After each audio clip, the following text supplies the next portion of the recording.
কৃষি এবং পরিবেশের উন্নয়নে আমাদের দলের প্রতিষ্ঠাতা, স্বাধীনতার ঘোষক, বাংলাদেশের প্রথম রাষ্ট্রপতি শহীদ জিয়া দেশে সবুজ বিপ্লব শুরু করেছিলেন।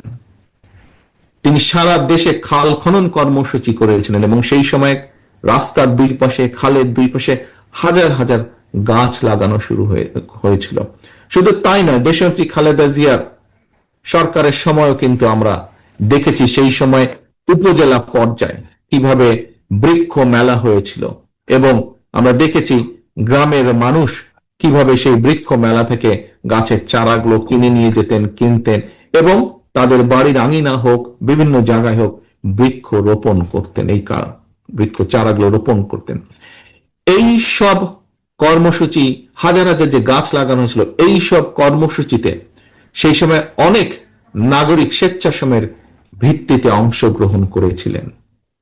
প্রিয় সহকর্মীবৃন্দ, এই একই ধারাবাহিকতায় পরিবেশের উন্নয়নের লক্ষ্যে বিএনপি ইনশাআল্লাহ আগামী দিনে জনগণের রায় আল্লাহর রহমতে সরকার গঠন করতে সক্ষম হলে আগামী 5 বছর সারা দেশে কমপক্ষে আমরা 25 কোটি গাছ লাগানোর পরিকল্পনা গ্রহণ করেছি। শুধু তাই নয়, দেশকে বন্যা বলেন, খরা বলেন, এসবের থেকে রক্ষার পাশাপাশি কৃষকদের সেচ সুবিধার জন্য, মানুষের পানির সুবিধার জন্য, পানির সুবিধা নিশ্চিত করার জন্য আমরা ইনশাল্লাহ পুনরায় খাল খনন কর্মসূচি, খাল কাটা বা খাল খনন বলুন, এই কর্মসূচি আমরা চালু করব, সিদ্ধান্ত নিয়েছি আমরা। এর কাজ এরই মধ্যে পরিকল্পনাগুলো গ্রহণ করা হচ্ছে।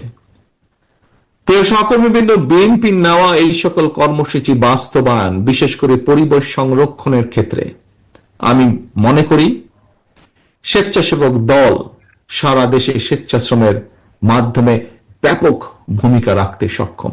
আজকে আপনাদের প্রতিষ্ঠা বার্ষিকী উপলক্ষে যেমন আপনারা কর্মসূচি গ্রহণ করেছেন, উপজেলা পর্যায়ে যে হাসপাতালগুলোকে পরিষ্কার পরিচ্ছন্ন